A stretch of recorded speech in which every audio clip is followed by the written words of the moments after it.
We believe that God has saved us and has called us to a holy life, not because of any merit of ours, but according to his own design.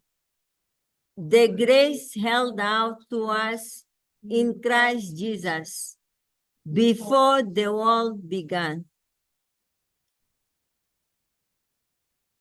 We believe that Christ Jesus has judged us faithful and worthy by calling us to his service. We believe that we are apostles by vocation, servants of Christ Jesus, set apart to announce the gospel of God. Considering our vocation, we believe that God chose the weak of this world to shame the strong, so that our faith would not rest on the wisdom of men, but on the power of God. We believe that to each one, God has given manifestation of the Spirit for the common good.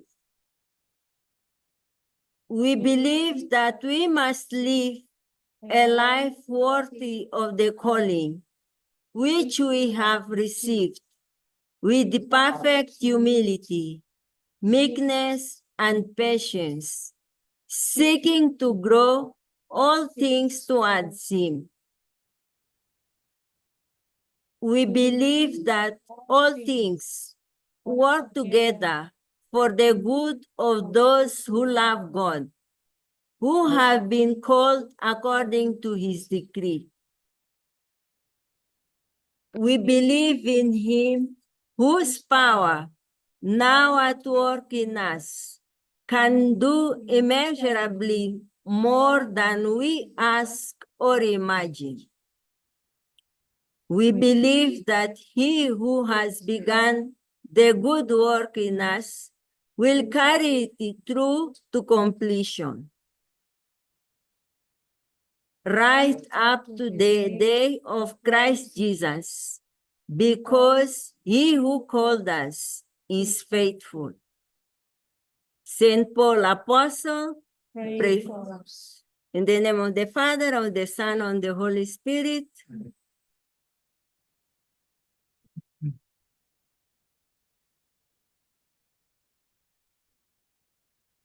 Good afternoon.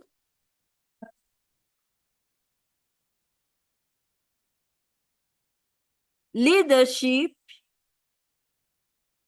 is about making others better as a result of your presence and making sure that the impact lasts in your presence, in your absence, said Shirley Sandberg. We are here together this afternoon to launch the book, Heroic Leadership, Best Practices of 450-year-old company that changed the world.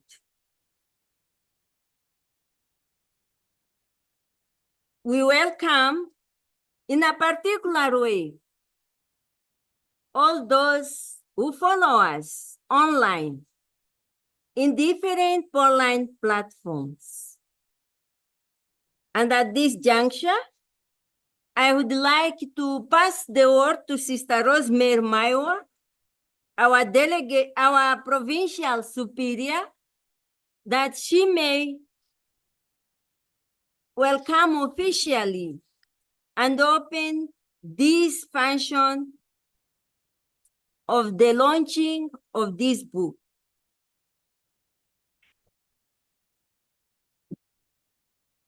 Good afternoon, everyone. It is my pleasure to welcome you all on behalf of the Daughters of St. Paul and the Paul Lines Publication Africa team to launch the book, heroic leadership. Best practices from a 450-year-old company that changed the world.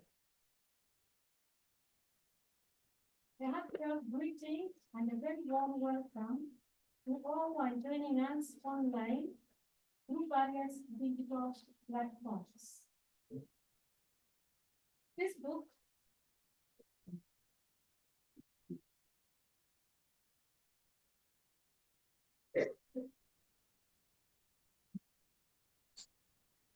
book Heroic Leadership, highlights the vital role of leadership in promoting good governance.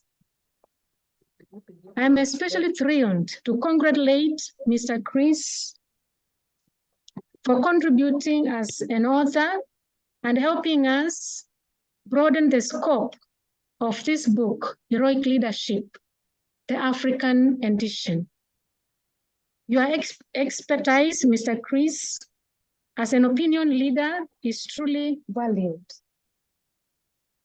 Our founder, Blessed James Alberione, beautifully articulated the significance of connecting with intellectuals. He stated, "Let the gospel always find a place in the heart of intellectuals. The gospel is something divine. After all, it speaks to the minds of everyone. It can satisfy all demands, answering to the peoples of every age. If you win over intellectuals, you are fishing not with a fish hook, but with a net." Congratulations, Mr. Chris, on this significant achievement. I would also like to extend our gratitude to Hekima University College, particularly to Father Odomaro, for their dedication to making this book a manual guide for promoting ethical leadership in the proposed Hekima University. Special welcome to Mr. Rajiv, the CEO of Prime Bank, who was here with us and has honored us with his presence today. We feel blessed to have him as a generous collaborator in supporting our Pauline mission. Lastly, I welcome all of you friends and neighbors who have come to celebrate with us during this book launch. Remember, today's readers, tomorrow's leaders. I hope you find Heroic Leadership to be a rewarding book to read. May God bless you all as we have this enriching moment together. Thank you.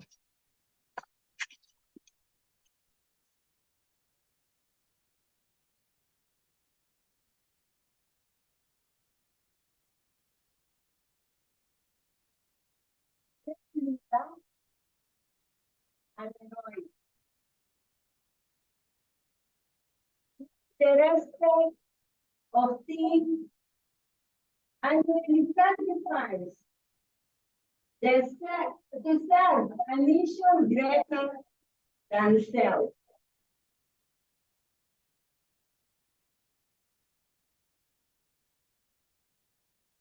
At this moment, we welcome our author, Chris Lowney, that is a married gentleman. He chairs the board of Common Spirit Health, America's largest nonprofit health system that has more than 150,000 employees. He is a one-time Jesuit seminarian, and later he served as managing director of JP Morgan and CEO on the Greek continent. He is a popular keynote speaker who has lectured in more than 24 countries on leadership, business ethics, decision-making, and other topics. He is the author of 6 books and has co-authored 2 more. The best-selling Heroic Leadership has been translated into 11 languages and was named to the recommended reading list of the Commandant of the United States Marine Corps. And Chris also contributes to Forbes.com on leadership and leadership strategy. He's a force in philanthropy and social entrepreneurship, having included helping to launch an innovative collaboration to offer online university education in refugee camps in Africa and elsewhere. He also co-founded Contemplative Leaders in Action, an emerging leader formation program now active in half dozen cities. And he founded Pilgrimage of Our Children's Future, which supports education and healthcare projects amongst severely impoverished, marginalized communities. He will address us on qualities of a good leader in a rapid and challenging world. Insights for building a better society today in his book, Heroic Leadership. So please welcome, and you have the floor.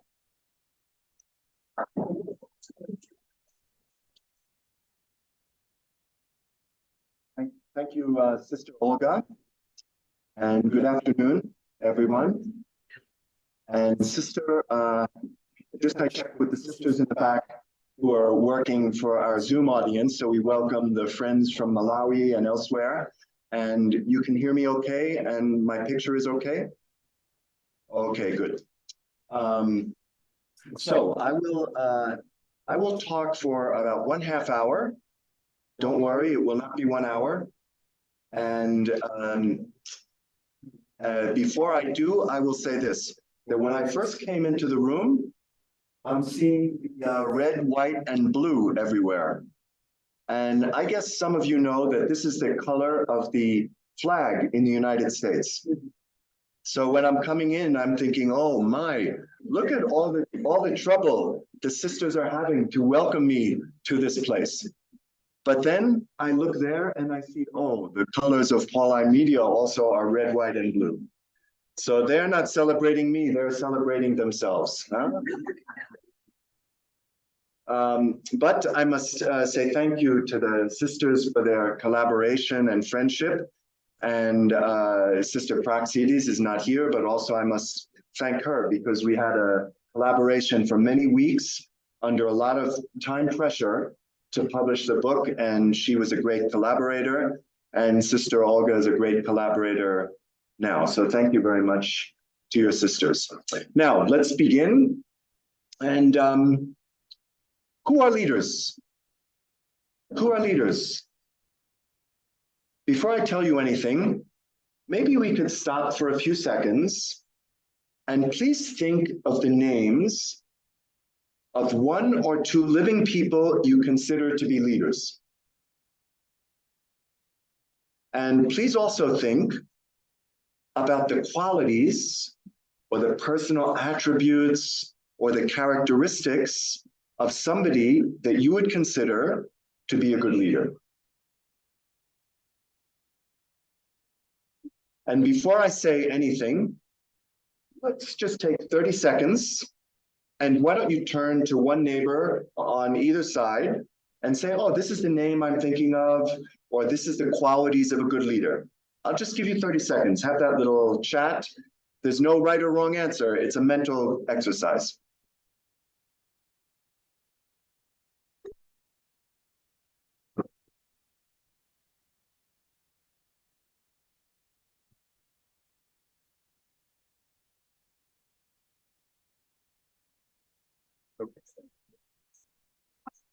Okay.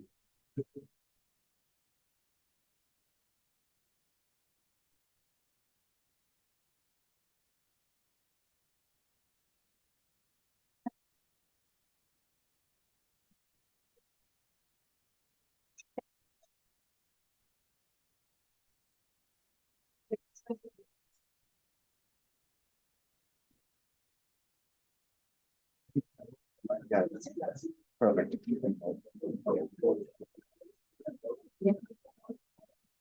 Even you want me to hold it? This best?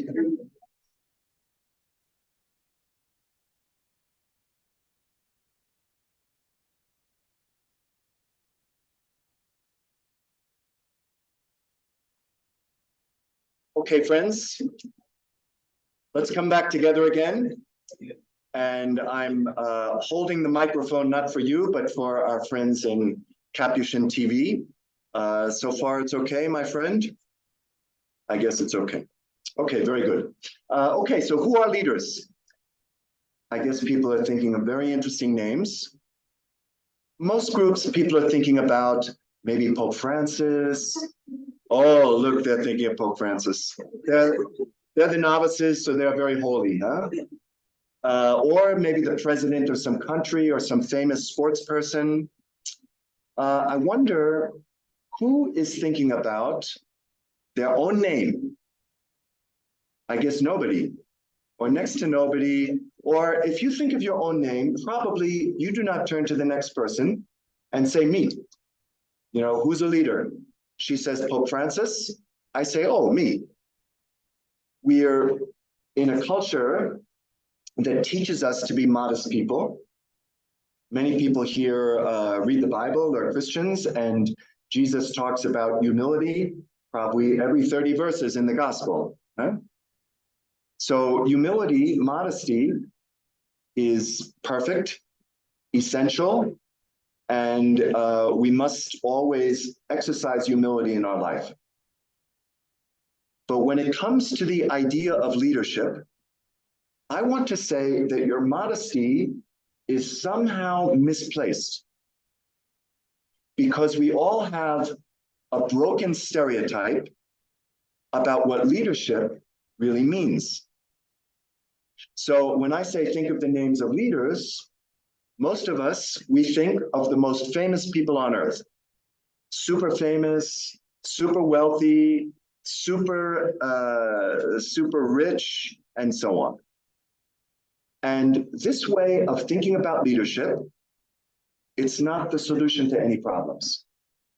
Not in the country of Kenya, not in the Daughters of St. Paul, not in my own country.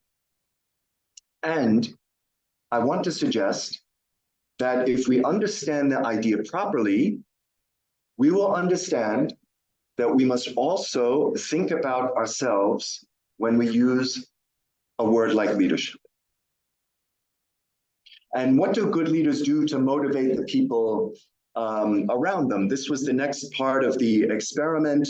And I guess people were thinking of wonderful ideas for the characteristics of leaders. In most groups, people are thinking of things like, oh, to be courageous, to be honest, to have personal integrity, to listen to other people, to have empathy for other people, to care for the common good, and so on and so on. I wonder if anybody was thinking of this idea said by someone with great credentials. He said this: you must love those you lead before you can be an effective leader. The person I just quoted was not a priest, not a sister. The person I just quoted was a military general. the top military general in the United States. And at first, this idea, love those you lead, seemed very strange to me coming from a military person that we all associate with being tough and so on. But when I think about it, I guess probably generals make better choices if they love the people they must place into difficulty. So the general is inviting us to think about leadership in a very interesting way. Because even though he's in a very hierarchical profession, I'm a general, you're low ranking, I tell you what to do, just the same way as sister is provincial, you're a novice, she tells you what to do. They do not say that leadership is about giving lots of orders, being very tough, being the one who has many followers. Instead, the general says, you must love those you lead. And he's talking about a quality, a behavior, a way we treat other people. And this would be the first way that I will justify my claim that we must all think about ourselves also when we use the word leadership. Because when you thought about the names of leaders, I guess you were mostly thinking of very famous people, like Pope Francis. But when you started sharing the qualities of leaders, I guess that almost every idea you mention is an idea, a quality that everybody in this room could role model tomorrow. Somebody maybe says to be courageous, to have empathy for other people, to listen to other people, and so on and so on. So when we think about the qualities of leaders, it becomes clear, oh, these qualities are not just for super famous people, but I also show leadership in my life. And in fact, one of the dictionary definitions of the word leadership is this: to point out a way, direction, or goal, and to influence others toward it. And isn't it true that all of us are doing these words all the time? We're not holding a sign and literally saying, go this way, but all day by our behaviors, how we treat other people, the values we role model, whether we're lazy or work hard, whether we cheat or we're honest, somehow we're implicitly pointing out a way by our behavior, like this is the way human beings should be on this world. And we're having influence. Some of us have like formal influence. Sister is the provincial, and so she formally is projecting influence on a lot of people. And I don't know if the novice mistress is here, but she is also having formal influence on a lot of people. If that's Sister Anastasia, she's the general counselor, so she also. But you novices, even though you don't have a public formal position of influence over all the other sisters, you also are pointing out a way every day and having some influence on the other sisters, the other novices. In other words, who is charitable, who's not, who is one that helps in the community, who is one that doesn't, who is the one that's serious about their religious belief, who is the one who's not so much. When we are behaving this way, we're somehow pointing away, and we're having some influence on the people around us, small or large. Some of the people in this room are parents, and all of us have parents. And could there be any more obvious example of pointing away and influencing others than what parents do for children in a lifetime? So good parenting, this too is good leadership. And let me also say that even this dictionary definition, to point out a way, is a very interesting, meaningful idea for many people in this room who are professed religious or novices for religious, because by your life, I guess that you believe, okay, what my life is about is following the way of Jesus. So I'm a follower, but also pointing the way of Jesus, which is leading. Where by our behavior, we're role modeling behaviors for other people. So all of us, those especially who have a Christian tradition in their life, we could say we're following and leading, always, all the time. And even our religious language, it uses words like vocation and disciple. Some of you are discerning your vocation right now. The word voco means in Latin, I call. If you call, you come. Somehow you're following. But the daughters of St. Paul and everybody who is a religious also has a mission. And the word mission means exactly the opposite. In Latin, if I say missio, it means I send. You're not following, you're going, you're leading. And so this is how we could understand the paradox for those of us who maybe feel a Christian calling, that somehow we're called both to follow and to lead all the time, every day. Nobody gets to choose. It's not like I get to say, oh yes, I'm a Christian, but only disciple with a vocation. No mission for me. No, it's not like that. Now, though all of us are leading, most of us do so subconsciously. In other words, when we played this game, none of you thought of yourselves as leaders. And I want to suggest that in order to do a good job in our calling to lead, the first thing we all need to do is to become a little more purposeful, a little more explicit, a little more intentional. In other words, to say, oh my gosh, life and my calling is giving me a leadership opportunity and responsibility every day. And how am I using it? In other words, to think, okay, when Chris talks or when I hear about the word leadership, this does not have to do with Pope Francis. He does not need my input. Instead, when we talk about leadership, we also must think, yeah, this has something to do with me and my life. Not if I become provincial, not if I become the president of Pauline Publications, but just right now, whatever is my role, whether I'm aspirant, novice, sister, helper, worker in a bank, like our good friends in Prime Bank, teacher in a school, whatever it may be. And so this is my most important message to you, that you think, oh yeah, somehow I too have some leadership calling. And how am I showing my leadership in my daily life, in my family, in my community, at Prime Bank, in my religious community, in my business, whatever it is that I'm doing? Now, each of us will understand what values will be part of our own leadership statement in the world.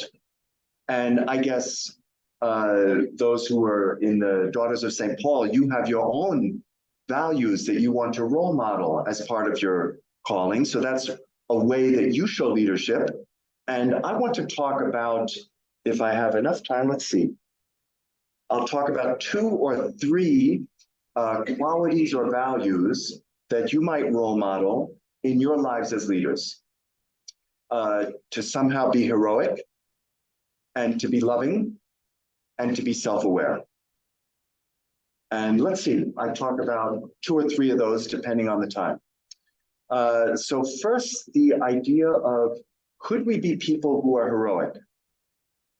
And when I say the word heroic, which is part of the book's title, I'm not talking about heroism in the sense of something very dramatic, like this building is on fire, I will run inside and save all the people.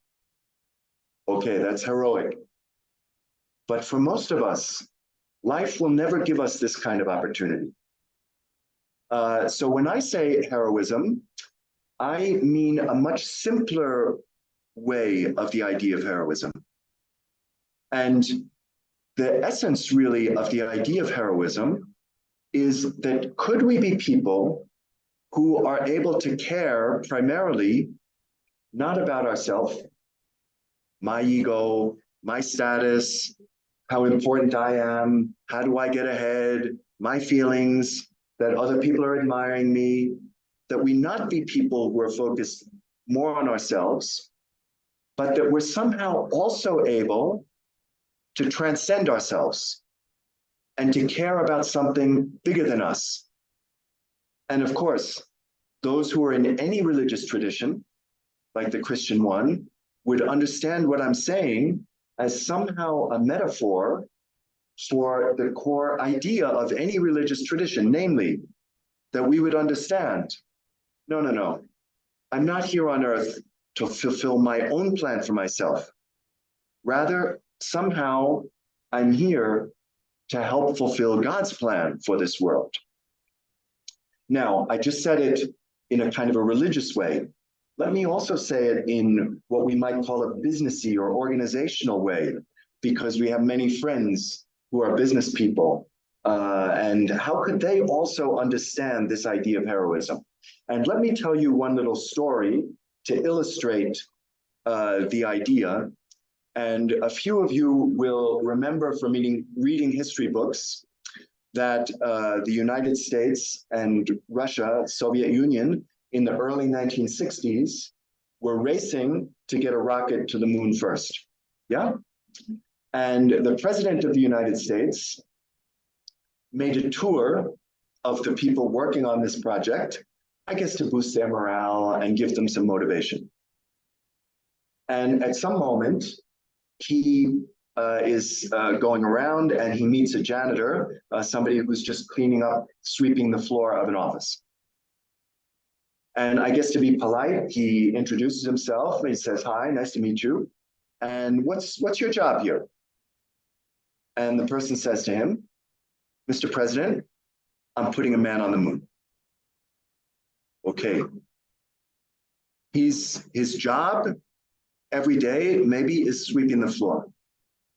But somehow he understands his sense of mission, his sense of purpose is something much bigger than himself. He's participating in something bigger than himself. And I can tell you, I've been on many teams in many organizations, good ones, terrible ones. In the terrible ones, everybody is showing up for work every day thinking, what about me? In the good ones, everybody is showing up every day thinking, okay, this is Prime Bank. What's the mission of this place? How am I contributing to make the team successful? And so on. So this is the first idea I might invite us to think about as we all reflect on, gee, how can I show leadership in my life? The first idea might be, are we people who are somehow heroic? In other words, are we living and working for purposes bigger than our own ego? Here's another idea. Could we be people who somehow are loving in our work? Now, for those of you who are religious sisters, maybe this sounds fine. For those of us who are business people, maybe this sounds a little strange. Because I promise you, I did not walk around the hallways of JP Morgan hugging my colleagues and telling them I love them. And I'm not suggesting that the team at Prime Bank start walking around hugging each other and saying they love each other. But anyway, the founder of the Jesuits, Ignatius of Loyola, in his constitutions, once said, love ought to manifest itself in deeds, not in words. So what kind of deeds could show the impact of love in any kind of setting, even in a business, even in a tough business? Well, if now in our daily life, we have kind of strange ideas about the word love. You know, it's okay for me to love ice cream. I could say to my friends, oh, I love this food, but I probably should not say to the people who work with me, oh, I love you. So our idea of the word love is sometimes confused, but if we looked to the philosophers like Aristotle, Thomas Aquinas, they give us a very nice definition of love that's very useful in every environment, whether we're religious, business people, whatever. They say that to love means to wish, to want the good for another. In other words, what does it mean to love another person? It means to try for this person to be able to achieve the good for themselves, to rise to their best potential, to flourish, and so on. And so somebody who's a manager in a company, even though he's not going to walk around or she won't walk around saying to colleagues, oh, I love you, he or she could think about his job in this way. Okay, my job is to show love by making sure that each of these people is able to perform at their best. So this one, maybe she doesn't have enough information to do her job well. So I need to give her more information, more coaching. This one, she has a lot of talent, but she has real self-confidence problems. So I need to support her, build up her confidence. This one, a lot of talent, but very lazy. So I have to be very tough and strict with her all the time so that she can reach her potential. And once again, even though I'm talking in a businessy way, I guess those of you who are religious can also understand, oh yeah, Jesus also talks about loving the neighbor. So this guy is standing up there giving us in a way a kind of a everyday, practical, organizational way in which we can live out our commandment that Jesus gives us. Do you understand the point I'm making? In a way, we're trying to understand what I might call a spirituality of leadership or a spirituality of work. In other words, if we go into the chapel, those who are in the Catholic tradition, they feel, oh yes, Jesus is here in the tabernacle. But I want all of us to also understand, gee, when I go to work, whether I'm in the publishing business, a teacher, the banking business, how can I also bring my spirituality to all these day-to-day tasks I have there? So, two qualities of leadership: to be heroic, to be loving. Let me talk for a couple of minutes about a third quality that could be part of your life, which is to be more self-aware. Because the things I've said so far, they all require us to reflect on our life, how we think about our life, how we think about the idea of leadership, how we're doing, what am I good at, what am I bad at, what are my values, how should we treat other people, all of these kinds of topics. And these are all self-awareness topics. So in order to be a good leader, we also need to have some habits, some practices to make us self-aware.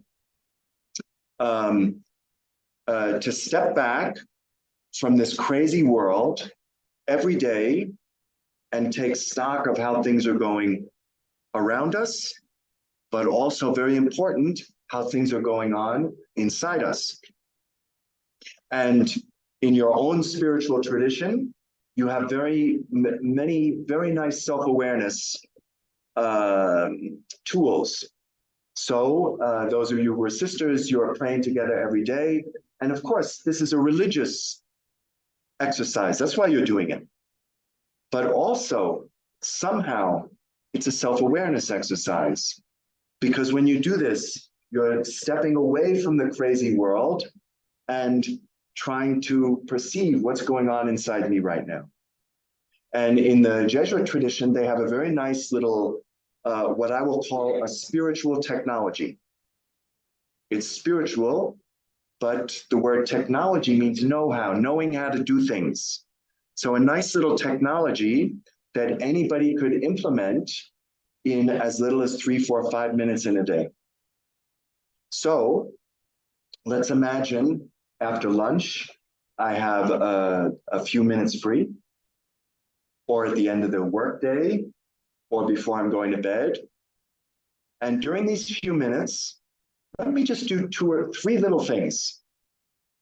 1, let me remind myself, why am I grateful as a person? Every spiritual tradition tells us we should be grateful. But most of us live our whole lives thinking about what's going wrong, what do I have to do now, what's a problem, everything except being grateful. So during this little mental pit stop, this little moment when I step back from the world, first, why am I grateful? And then second, lift my horizon. When I say lift my horizon, I mean this, that most of us, we live our whole day with our horizon just in front of our face. What comes next? What do I have to do now? I'm standing here thinking to myself, okay, now what do I have to say next? Am I speaking loud enough for the microphone? Am I okay for this camera here? And instead of thinking that way, let me just lift my horizon completely and imagine as if I'm a bird looking down on my own life from very high. And I might instead say to myself, okay, well, why am I here on earth anyway? Or why am I following this vocation with my life? Or what's the mission of Prime Bank and what am I contributing to it? And then third, let me mentally go back through the last few hours and revisit the situations I was in, the people I was with, the problems I had, the things I did, and try to take some little lesson that will help in the next few hours. So if I'm one of the novices and at lunchtime I do this exercise and maybe now I think, oh man, I was really nasty to my sister novice all morning. But actually it wasn't her problem. It's me. Something's bothering me. I was distracted all morning. So now maybe I can process this and in the next few hours, live the way I want to live. And maybe even go to this person and say, oh, gee, I'm sorry that I was nasty to you in the morning.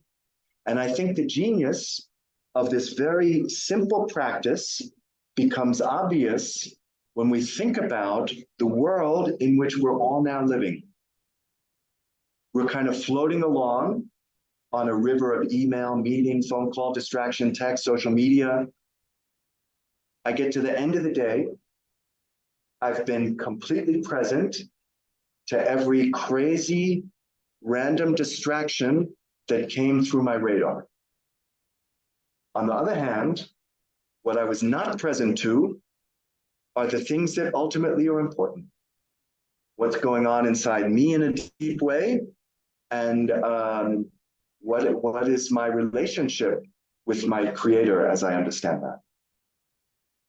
Well, we're just under 30 minutes, very close. So now let me just summarize a little bit. And I think in the program, we have time for a little question or discussion, sister? Okay, so people could certainly raise any questions or thoughts they wish. But let me just summarize for a minute or so. So my number one message, which I hope you all remember, is, okay, when we use a word like leadership, I have to think not only about super famous people, I also have to think about how I am showing leadership.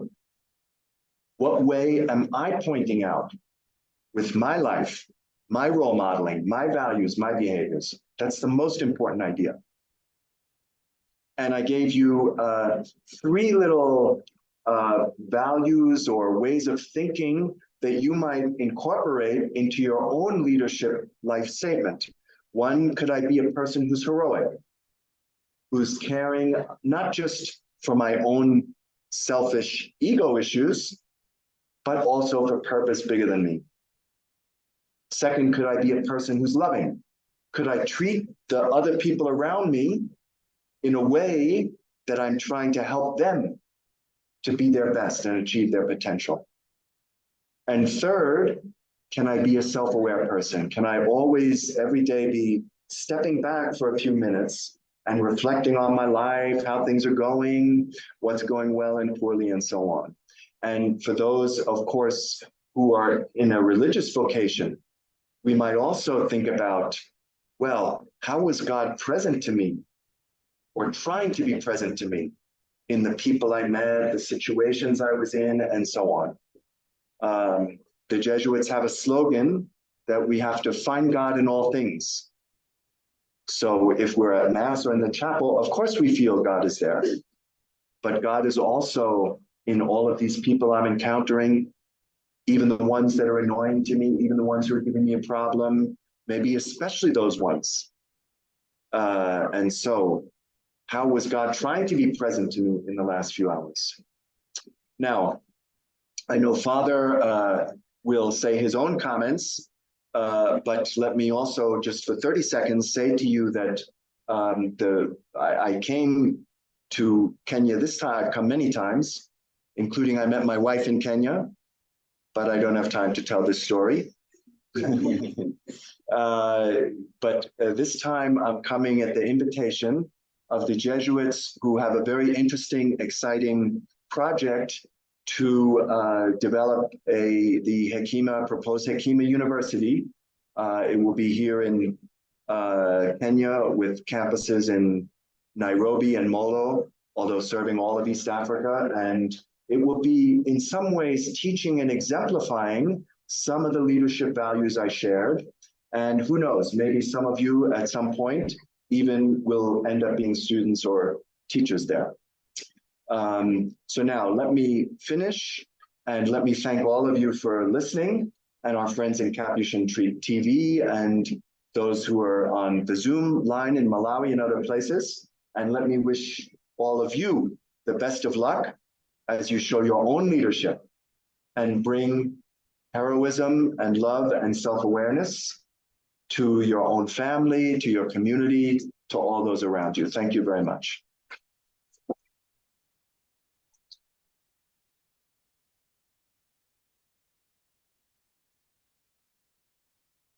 Thank you very much, Chris. Indeed, everyone has an opportunity and responsibility.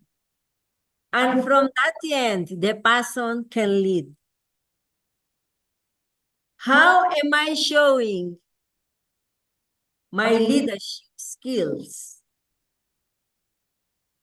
We are deeply accountable for the mission and the results, with a daily habit of reflection to take stock. But this indeed requires courage. And these are some of the qualities of the great leaders, as you have underlined. Now, we invite Father Odomaro that he will address us on the role of the proposed Hekima University in promoting ethical leadership. Father Odomaro Mubazjizi is a Jesuit priest from Uganda, but belonging to the province of East Africa. He is a visiting professor at Sophia University and has a doctorate in social ethics from Boston College. He has taught African philosophy and political philosophy at Arupi Jesuit University and has published articles on globalization, African philosophy, environment, and social ethics.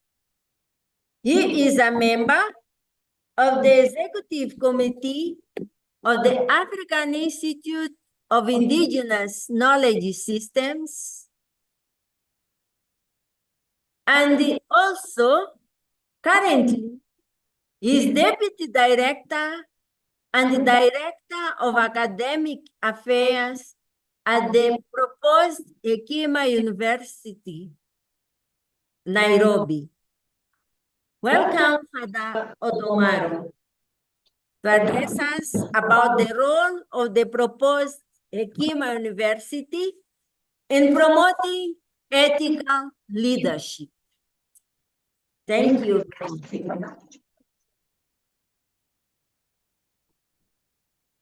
Good afternoon to you all. It is with great pleasure and delight to be able to share a few reflections with you today, this afternoon. But I also want to begin with a disclaimer that Sister Pauline has kind of embarrassed me. I've never had such a glowing introduction. And so it is also a bit contradictory to our Jesuit charism that we are supposed to be very humble. So when I hear this litany of some accomplishments, I feel a little out of place. However, whatever we do, whatever we achieve, is only a gift and a grace from God. This afternoon, we are here to learn, to be nourished on the meaning of leadership.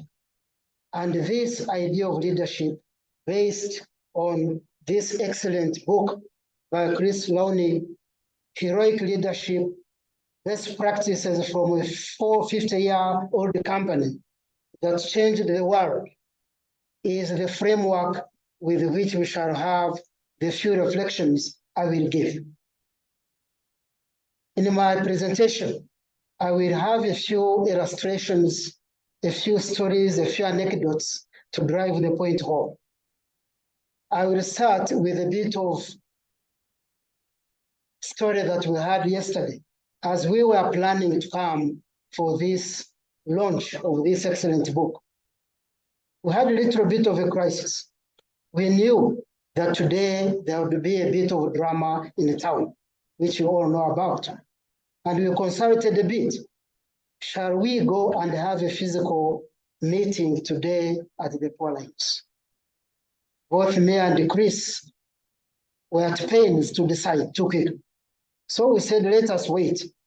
By midnight, we might get some clue. Or if that fails, tomorrow morning. And if all fails, we have just an online discussion. And sure enough, as a good Jesuit, and also Chris as a non-resident Jesuit, we spent the night praying. Let the Lord show us what to do tomorrow. Early morning, we hadn't decided. We texted Sister Pauline, and we said by 9, we should decide whether we should come. And around 9:30, we both decided that we shall leave heroic leadership and come and physically launch this book. Can you give a round of applause for this? And deep down, I was worried that would the priests be afraid to come and attend a physical launch program like this? Why do I begin with this story? It encapsulates some of the elements and the principles of leadership that Chris Lowney has mentioned. One, that we are living in a very volatile, unpredictable, complex, and in fact, ambiguous world. None of us can tell or could tell a week ago, a month ago, how this day would look like. And therefore, one of the key qualities of leadership that is even mentioned in this book, Heroic Leadership, is the ability to adapt to changing circumstances, to changing times, that none of us, no leader today, can be able to predict with certainty. And therefore, within the confusion, within the unpredictability, within the volatility in which we live, what we need are certain principles or a kind of toolkit that can guide us. And surprisingly, but joyfully, that in fact these principles are rooted not in technical management skills, not in political philosophy and theory, not in economic principles, but in spirituality. And this comes almost as a surprise.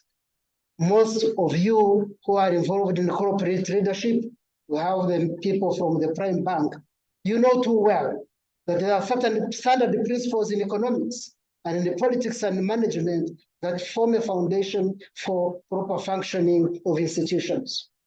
However, we do make a mistake when we reduce leadership to technical, mechanical rules of fixing society. After all, leadership seems to be a product of how human beings behave, interact, and even most importantly, how they feel deep down. Chris Lowney, in the training has been conducting, I will give part of the background. We invited him last year to come and address us on this topic of heroic leadership or servant leadership. We had about 3 groups from the business community, from the health sector, and others from religious leaders, men and women. And when we had these trainings in the 3 kind of modules, the overriding concern and understanding was that we are all leaders, and there is nobody who has a monopoly over leadership. Leadership is a gift that we all get and acquire and develop, and it keeps on evolving. And what was very intriguing in those trainings was that in the participation we had, if we had had enough time, we would be breaking in smaller groups, asking you a question. Do you believe that we are living in a rapidly changing world? And we would all put up our hands. What are some of the indications that you are living in a changing and complex world? We would all point out technology, social media. And these are the tools that the Gen Z generation are using in mobilizing themselves and putting out a message across the world, just as we know, like the Poland's use social media, traditional media to pass on the message of the gospel. And therefore, through these trainings, we have learned some very powerful messages that we would like to pass across to you. I will very briefly talk about the book, but as they say, when you are reviewing a book for an audience to buy, don't make it too detailed because they will not buy the book. But also don't make it too brief because they will not appreciate what the book is about. So it will allow me to only kind of whet your appetite about this book, Heroic Leadership, that we have, that has a very intriguing title, Best Practices from a 450-year-old company that changed the world. This is a rhetorical technique. You will be curious to find out what is this company that has been in operation for over 450 years and has changed the world beyond imagination. The secret is, I will not mention it so that you look forward to buy the book. This company, whatever it is, was founded by a human being. And he had the qualities that you heard Chris talk about, qualities of being a visionary, qualities of forming leaders while leading, qualities of humility. And I recall when we were back in 1981, I want to disclose that I belonged to the millennials, who are the generation shortly before Gen Z. I came across a small book, How to Be a Leader by Communicating Your Ideas. And in it, I saw 4 principles. And one was, a leader is a person who have their feet on the ground and their head in the clouds. Humility and vision. The second principle, that a leader is a person who forms leaders while he's leading. And that's precisely what the founder of this company did. Every leader must be known and tested by the formation of leaders. Third, that a leader knows no discouragement. And finally, that a leader will always look forward to an uncertain future and be able to lead the team almost an unknown destination. And therefore, this book goes into great detail to explain how this company has throughout time consistently trained them in principles of resilience, going to unknown territories, Japan, India, Africa, Europe, Asia, and I'm sure you have heard of stories of people like Francis Xavier, who took the faith to India. People like Matteo Ricci, who went and spread the faith, but using even technology and science in the palaces of kings in China. This is the company that we read about in this book, Heroic Leadership. What are the core values of this company? Some Chris has mentioned: self-awareness. What are we feeling inside? When we were deliberating whether to come today, we felt a mixture of emotions: fear, anxiety, courage, determination. And we decided that fear will not lead us for today. We opted that we should be led by courage and also trust and hope. And this is what we did. However, the other principles in leadership are discernment, to reflect. When you are making a decision, you go through a very complicated, tedious process of how to decide what to do. And this is what the three of us went through and said, what shall we do? And after that decision, you are told to check back. How do you feel? Do you feel peace? Do you feel a certain kind of ease? Do you feel confident? And only after feeling that we have some confidence and peace in our minds and hearts, did we decide that we shall today come and launch this book physically. That tool, that sacred weapon, which Chris has called a kind of spiritual technology, you cannot find it in any technical books and manuals on leadership. The other skills we'll find out in the book, and therefore I will quickly explain briefly how the proposed Hekima University is supposed to be a living embodiment, an institution that is going to take us into this new style, new paradigm of leadership. Some of you, or most of you, know about Hekima University College, which has been part of the Catholic University as a constituent college for over 40 years, training men and women, but largely training Jesuits who have become superiors, heads of institutions.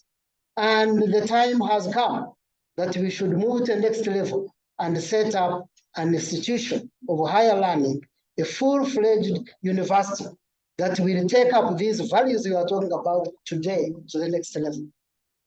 And therefore, we also carried out some kind of exercise. What are we going to teach to the people who will come to the doors of this university? First, we discovered that there are so many institutions and universities across Kenya and Eastern Africa. However, the graduates, as soon as they come out, they are moving all over the streets with their CVs in their hands for 2, 3, 4 years, looking for employment. And therefore, we came to a conclusion that our educational system is clearly dysfunctional. You cannot spend 4 years in school, 6 years, and when you come out, the resources you spend, you cannot get employment. And so we started with a vision that we want to form men and women who can spur greater transformation, ethical leaders who are capable of creating jobs, not job seekers. And that is our mission and vision. And therefore, we settled for 4 schools. First, we shall teach business, innovation, and social entrepreneurship.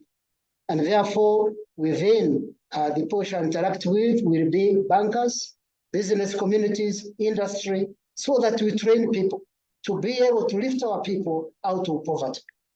And we believe that this is not a threat, but is a promise. We plan to develop a curriculum that imparts practical skills. Second, we shall also embrace technology, because as we heard, the world we live in is complex. You hear the media. We need to know how to develop in the 21st century, the fourth industrial revolution. So the school under that framework will be the School of Data Science. Some of who are young, you hear about coding, you hear about artificial intelligence, you hear about ChatGPT, that you can sit in the comfort of your room and study. We have participants online who are following us wherever they are, in Malawi, in Kampala, in India, in Japan, in China. The methods of teaching and learning have radically changed from the time of COVID.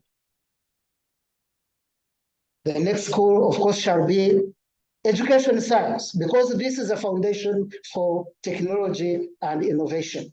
The traditional courses of chemistry, physics, biology, mathematics will be incorporated in the university so that people can lay foundation for further studies in the last school, which will be the School of Mechatronics Engineering. Again, this is to help people get skills to enter and work into the fourth industrial revolution and promote society and help the young men and women in our society. That if we don't educate them, we don't give them enough skills, we should not be surprised if the energy they have, they put it into promoting programs and activities that might in fact legitimately disrupt the very system to which we are convinced has led, first of all, to the challenges they are facing. With these few words, I wish to conclude that we are following this very call to heroic leadership, and that leadership, of course, must be shown in education, must be shown in the church, must be shown in civil society, must be shown in our families, in our communities, because as we have heard, everybody is a leader. So turn to your neighbor and say, you are a leader. You are a leader. You are a leader. Can you say it again? You are a leader. You are a leader. And now we have made a covenant with one another that we shall henceforth not be pointing fingers at who the leaders are, because if they fail, the three fingers are pointing at each of us that we have collectively failed to lead. Leadership is a corporate venture, and therefore, this is, I think, the message you are passing on, young and old. Regardless of which generation you belong to, we are all born to lead. And so I wish to express my deep gratitude for the opportunity to be able to share these few words to you. And I make an appeal that Chris Lowney has accepted. Next year, he will be back in this country to give us more training, to deepen the training. And we shall make more arrangements, collaborating with Prime Bank, with the Poor Lines, and with the Captain TV, that we shall set up a much more robust training on leadership so that we truly become leaders the way we have accepted. And I think we should give a round of applause to him to make sure he doesn't change his mind next year. Thank you so much. You also want us to put our hands together. Help this Pauline Olga, who organized this at a very short time amidst the fears and uncertainty. The fourth sister was the vision of spirit and the leader par excellence for her humility and leadership. Take up the courage. Come and welcome. Thank you very much. And of course, finally, we have got to thank all of you who have participated in this, those online, the Captain TV, and the Prime Bank, who also came at short notice that you have shown leadership in responding to this call. A round of applause. Thank you very much, and may God bless you. Till we meet next year. Thank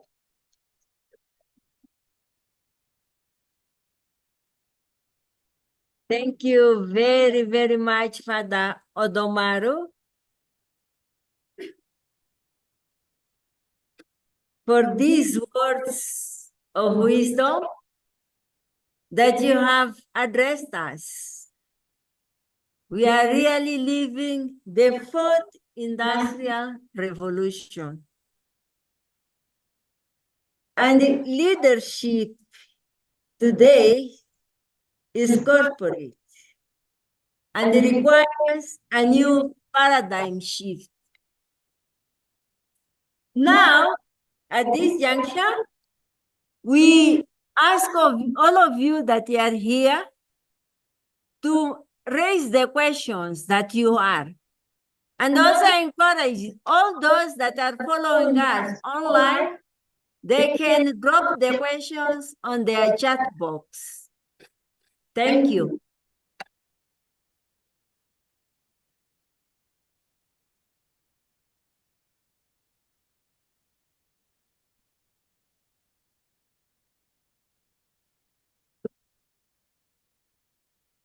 Any question?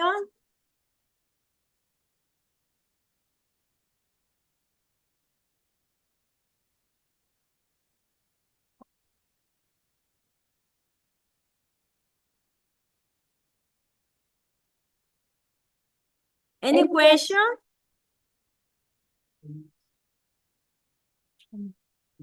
Or comment? Or comment?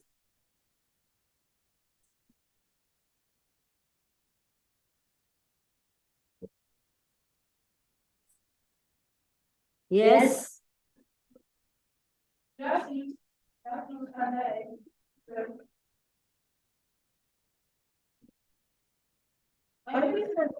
can we help leaders who are not effective to work?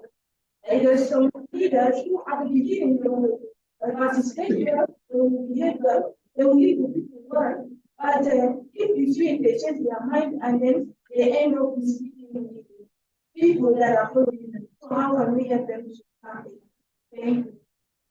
Okay, great question.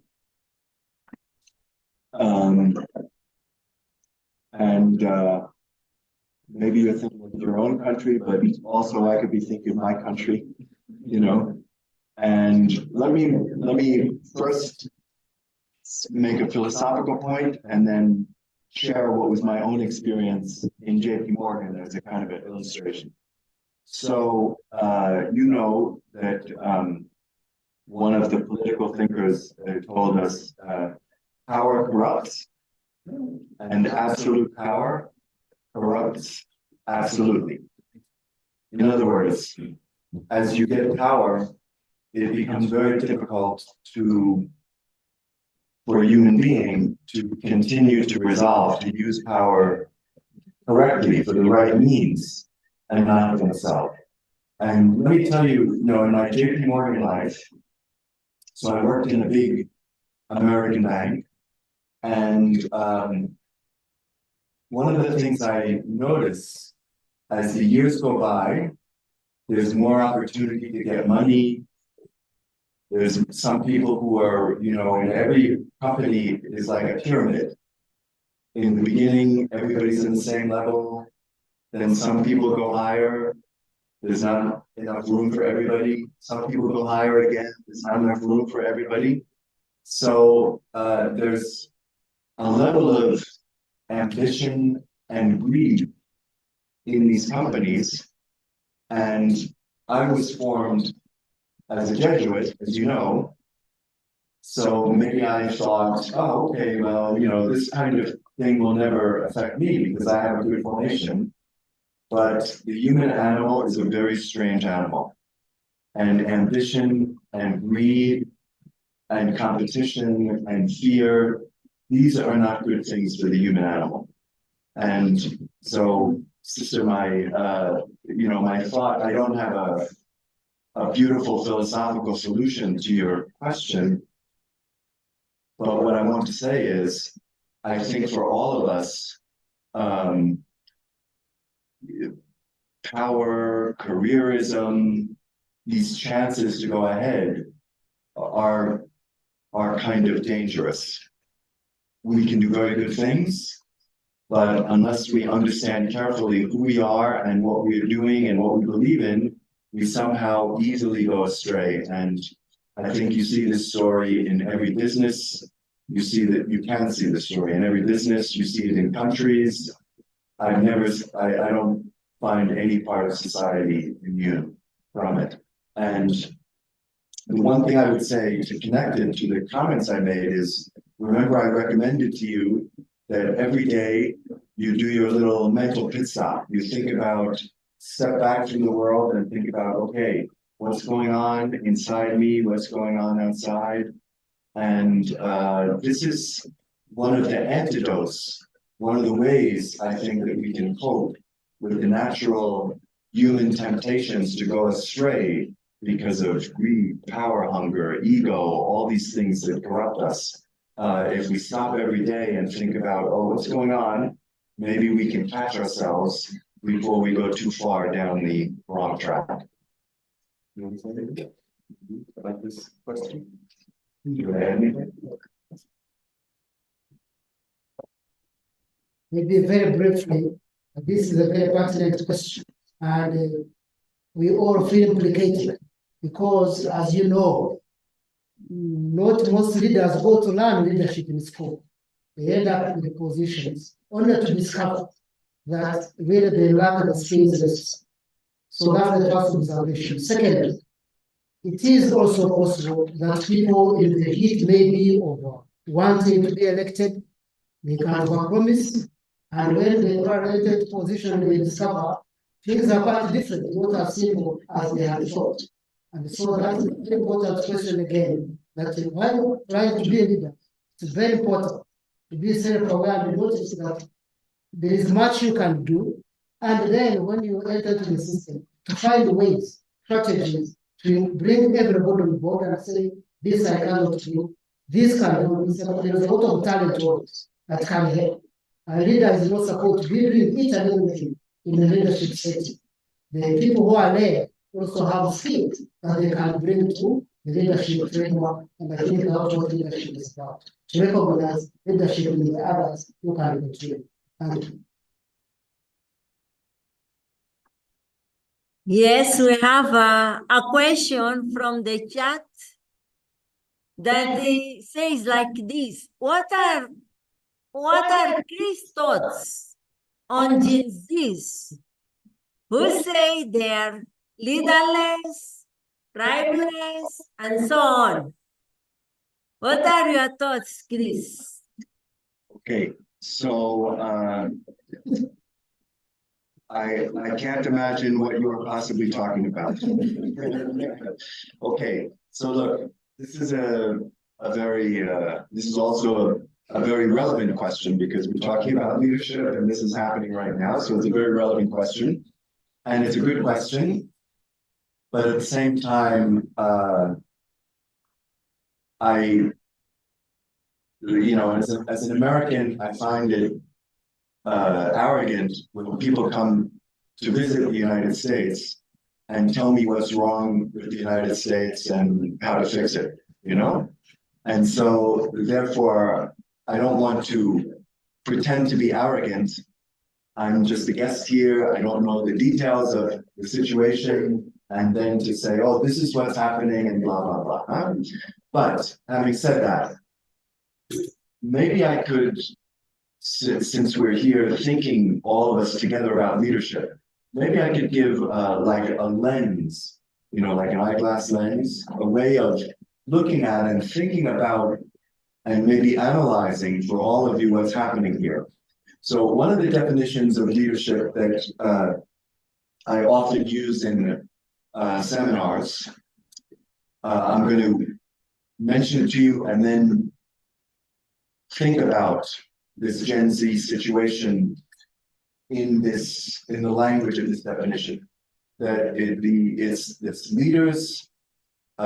Leadership is the art of influencing and directing people in such a way that will win their respect, confidence, and cooperation toward common objectives.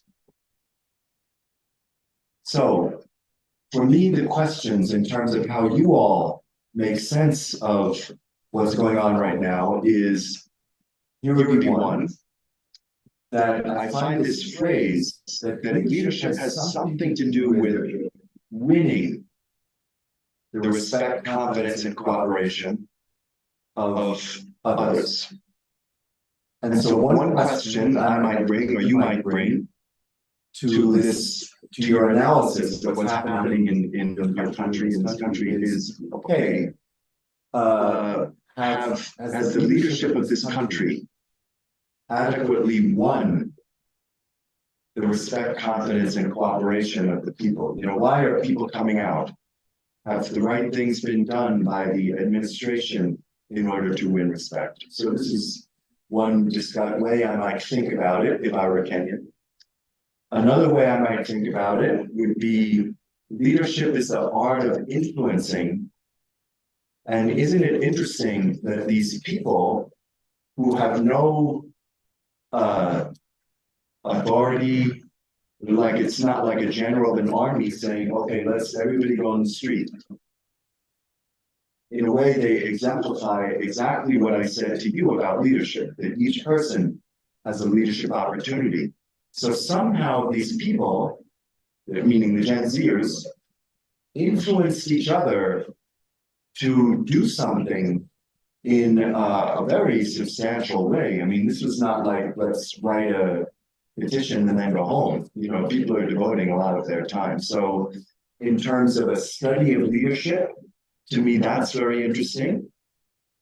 You know, how has this influence taken place? How is it a show of leadership among these people, and so on? And now here's the last thing I would say. The end of that definition is achieving common objectives. And so I think everybody involved also has to reflect and analyze, what are the objectives at the end of the day that we're all trying to accomplish together? I mean, I understand very well the Gen Z group had some very specific short-term objectives, like remove this tax increase and so on. But in the longer term, in the real longer term, not just remove this person, change this tax, what objective are we trying to achieve together? And the same thing for those who are in authority and who have power. I mean, obviously they want the protests to stop. That's a short-term objective.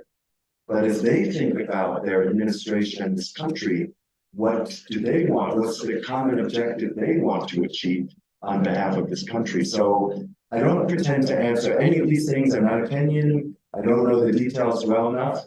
But I think even the definition of that definition I shared of the word leadership maybe gives us a very interesting lens or microscope or ways of trying to dissect how do we all feel about what's happening now, what's going well, what's not going well.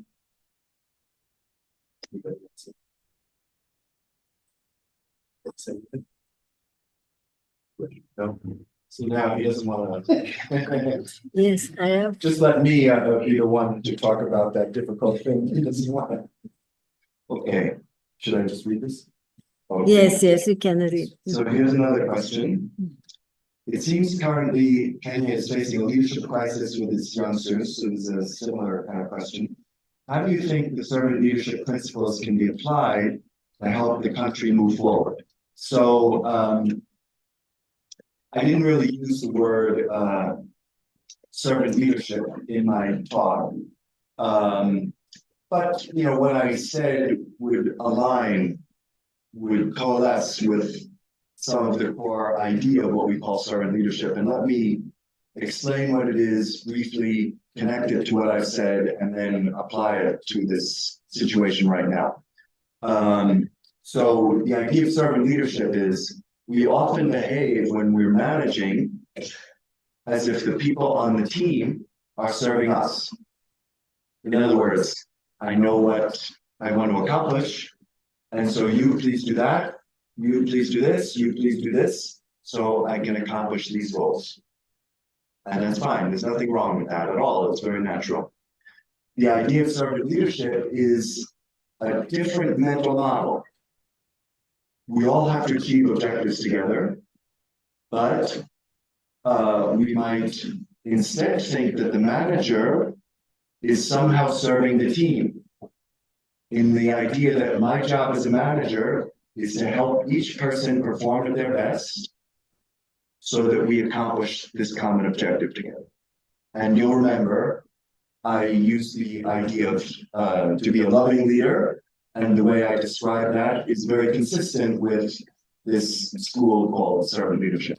So how is it at all relevant to what's going on right now in your country with those of you who are Kenyans? And I guess I would say this, you know, the idea of loving leadership, as I call it, the idea of servant leadership, puts first, it's not about me, it's about what is the purpose or mission beyond me. In this case, what's the good of the people of this country? What's the good of the country? And so when we get into these conflictual kinds of situations, on the one hand, Janziers, on the other hand, the president and administration of this country, there's a temptation for everybody to think about it in terms of winning. I want to win over that one because they're challenging me and attacking me. And one of the problems with that mental model is that it can distract us from keeping first in our mind, what are we ultimately trying to accomplish? What is the purpose greater than ourselves? What are we here for? And it's not just to win this battle, this argument today, rather it's to keep ourselves focused on what is the long-term good we're trying to achieve. And in these conflictual situations, I'm not involved in your situation, so I don't pretend to understand it well. I'm just saying generally, always in human conflictual situations, it can become a great risk that those involved start to lose track a little bit of the bigger purpose and start to focus a little bit on what is winning right now in this situation. And that sometimes doesn't lead to the ultimately best outcome.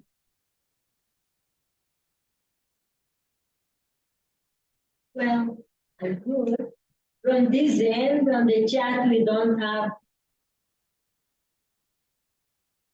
Sorry, I forgot to unmute myself. I was just saying that from this end and the chat, we don't have anything else. I don't know if somebody else has any comment from Prime Bank or Pauline's collaborators. Can I make one advertisement, sister? Okay, so for the sisters who have the chat, so if they sell books, I don't get any money, so it's not for me, huh? But for the ideas and for the sisters, if any of you are interested in purchasing the book, maybe the sisters could even put in the chat what is the name of their website, so you could go there. And sister, maybe you could tell me what, obviously people can come to the Pauline Communication Center in Westlands, is it? Mm-hmm. Or they also have a shop in Basilica. See, the sisters are very shy. They will not do their own advertising. But I'm an American, we're very pushy people, so we are very happy to do this kind of thing. So they can come to the shop. Or also, if they go online, what do they Google? Like Pauline Communication. Pauline, www.paulinesafrica.org. Okay, www.paulinesafrica.org. Okay. Yes. So I made a nice advertisement for the sister. Yes, and also we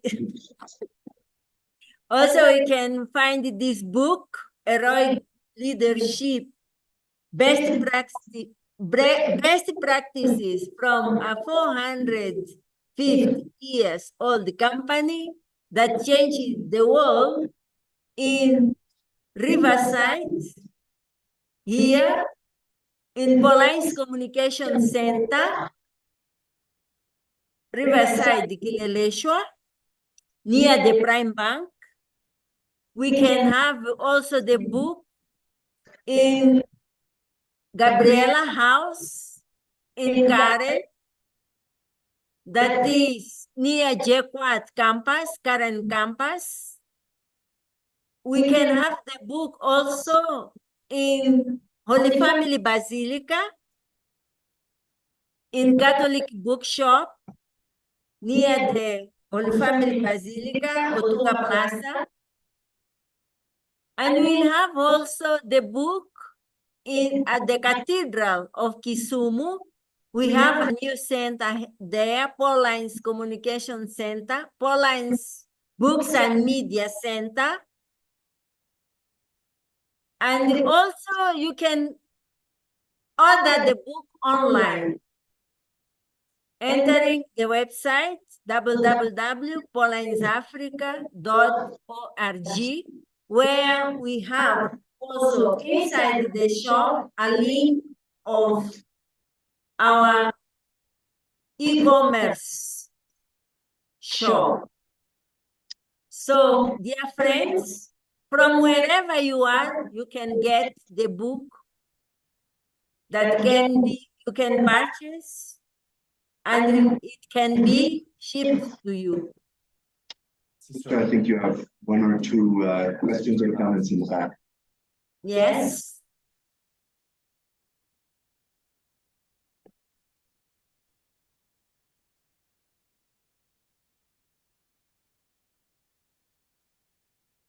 My name is Jennifer Williams. Listening to what we have received today on leadership, and looking at the situation we are living today, the continent of Africa, where we really can see that we are in a crisis of leadership. Many countries are acting up and down because of dissatisfaction. So I'm asking if please you have any idea or projects working with the church communities, and especially at the Episcopal level, the Episcopal conferences in Africa, for instance, we should help to form better leaders or even encourage the leadership that is exercised there. I'm also thinking about the associations of the religious men and women in every country, because that is another kind of an angle that we can look at, because they train the leaders. And as Father Obiman said about the upcoming university, that can be a very good focus to train the religious and the clergy on good leadership. Not that we are not practicing leadership, but really to help it be models, become models of a society that is growing today. And it's growing amidst the challenges of the media, challenges of young people not having the capacity maybe to listen and to listen deeply to what is being presented to them. So I'm asking whether there is any chance that would be able to work with the Episcopal conferences and the association for the religious. Thank you. Okay, so thanks for that comment. And so I have three comments in response. So that's a beautiful comment. I have three thoughts in response. So one, so I think the way you framed it is absolutely perfect, because it was not like, okay, we have a crisis of leadership. Let's all sit and point fingers and blame these guys that we're not happy about. Instead, it had what can we do? Here's what we can do. So there was a lot of agency in the way you teed up your question, which I think is perfect. That's exactly the theme that I'm trying to share. So that's one thing.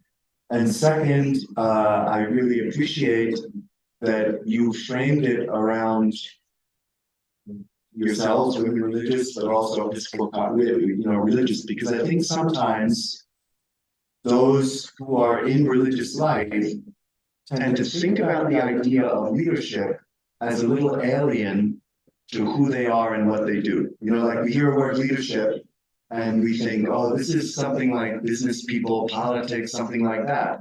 And as I think you understood very well from my comments, that I'm really trying to raise a very different notion that no, leadership is should be a very meaningful idea for all people, but certainly for those in religious life, for all the reasons that I shared and that you just echoed. sister, you know, you really have a powerful role in forming those who will be leaders. And then the last comment, your question was a practical one, you know, and I guess what I would say is,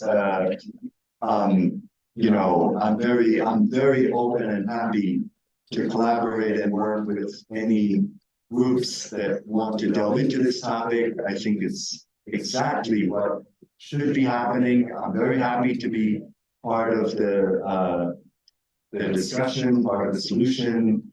You know, people can find me, but also Father and the team of the proposed university. This is what they also hope that they can be intermediating. You know, they can also help us to pull together these kinds of forums, these kinds of programs, these kinds of discussions. So it's a beautiful series of comments and questions that you raised. Thank you very much to all of you. Now it is the time really to launch this book as we give Father Otomaro to honor us and honor Chris in this launching. So Father Otomaro and Sister Rosemary, our provincial superior, together with the author, they will launch officially this book.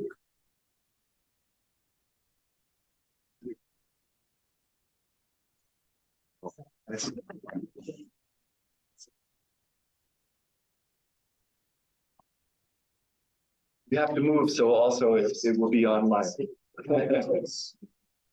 Okay, you're perfect, yeah. No, you folks, the ones who cut the ribbon.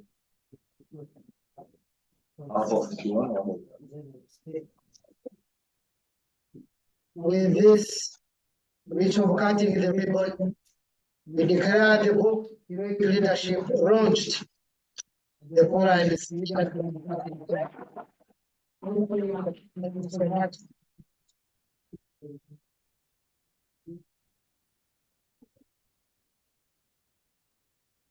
Thank you very much. Just to wrap up at this event, being a leader means to win respect, confidence, and loyal cooperation from your team.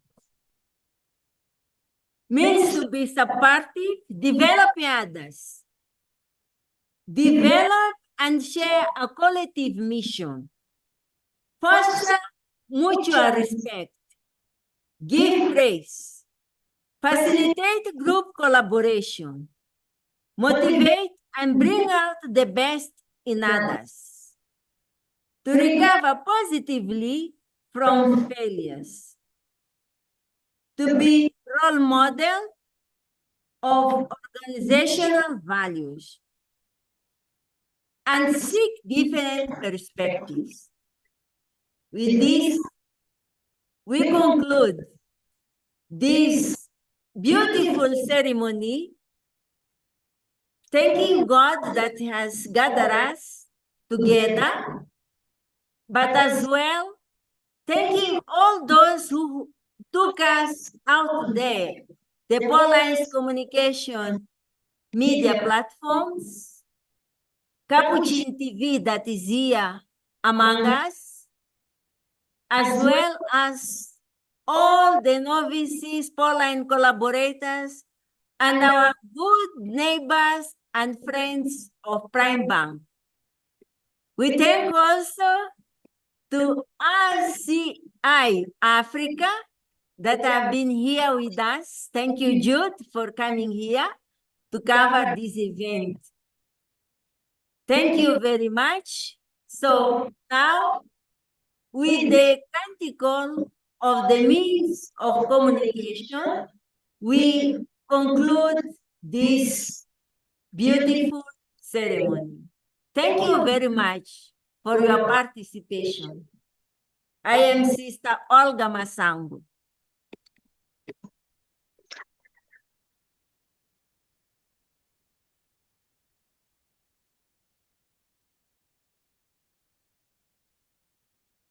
Cántico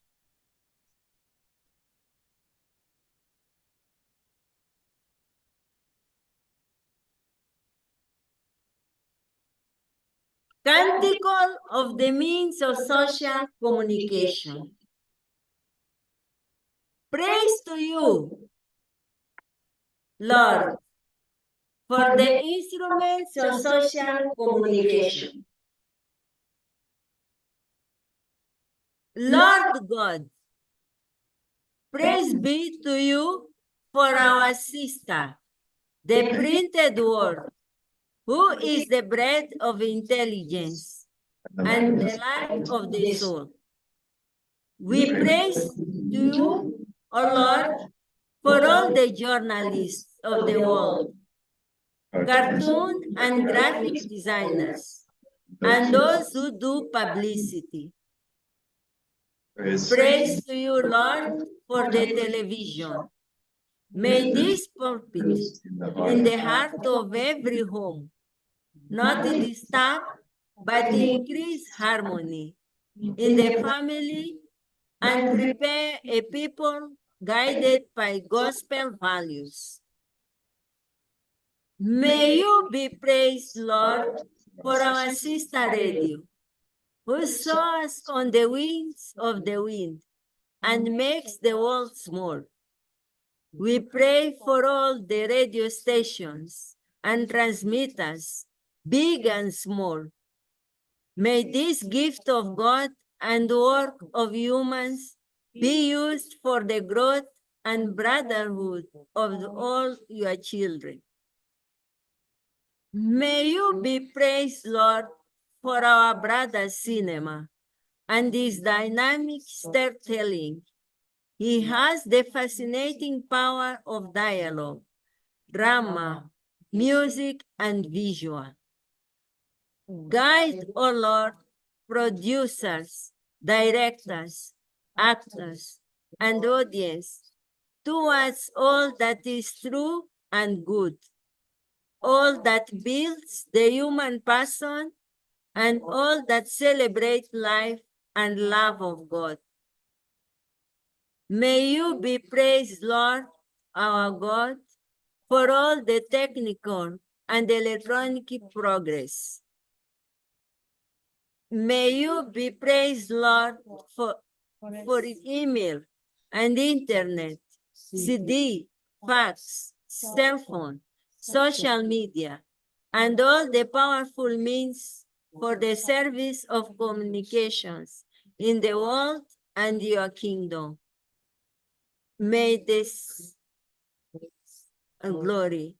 Amen. Alleluia. And we ask Father Odomaru to bless all of us.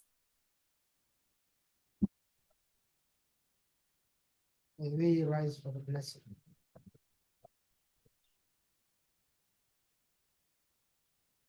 The Lord be with you. And with your And spirit. may the Almighty God bless you, the Father, the Son, and the Holy Spirit. Amen. Stay in the peace and love of the Lord. Thanks be to God.